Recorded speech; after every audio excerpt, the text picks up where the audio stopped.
Hi friends, எல்லோரும் நல்லா இருக்கீங்களா? எல்லாருக்கும் வணக்கம். சரிங்களா? இன்றைக்கி என்ன பார்க்க போகிறோன்னா, லாஸ்ட் டைம் எக்ஸாமுக்கு நான் ரொம்ப ப்ரிப்பேர் பண்ணல. ஏன்னா ரெண்டுமே குட்டி குழந்தைங்க தான் இருக்காங்க எனக்கு.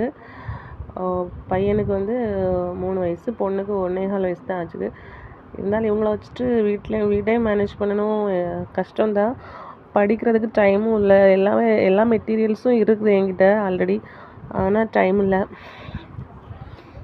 ஒரு 10 மார்க்கில் எனக்கு டெட் எக்ஸாம் கிடைக்கல.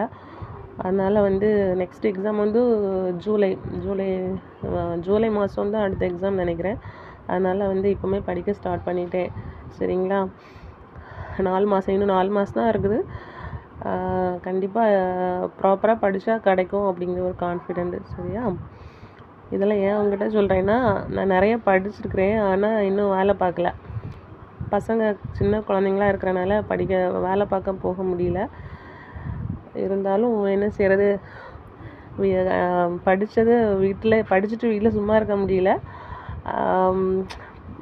வேலை பார்க்க போக முடியலேன்னு ஒரு ஆதங்கம் மனசுக்குள்ளே இருந்துகிட்டே தான் இருக்குது. யார்கிட்டையும் சொல்ல முடியல.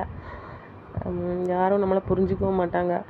கல்யாணத்துக்கு அப்புறம் வீட்டில் தான் ஃபேமிலியை தான் பார்க்கணும் அப்படின்ட்டு என் ஹஸ்பண்ட் அப்படிலாம் சொல்ல மாட்டாங்க. உனக்கு விருப்பம் தான் அப்படி தான் சொல்லுவாங்க. இருந்தாலும் குழந்தைங்கள பார்க்குறதுக்கு ஆள் இல்லையா, நம்ம இண்டிவிஜுவலாக தானே பார்க்க வேண்டியது இருக்குது.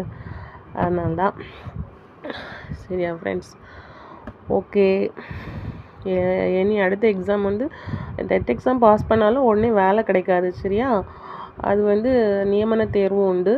அதுலேயும் 120க்கு மேலே மார்க் ஸ்கோர் பண்ணால் மட்டும்தான் ஜாப் கிடைக்கும். சரியா? அதனால் இந்த சர்டிஃபிகேட் லைஃப் லாங் வேலிடிட்டி உண்டு, டெட் சர்டிஃபிகேட்டு.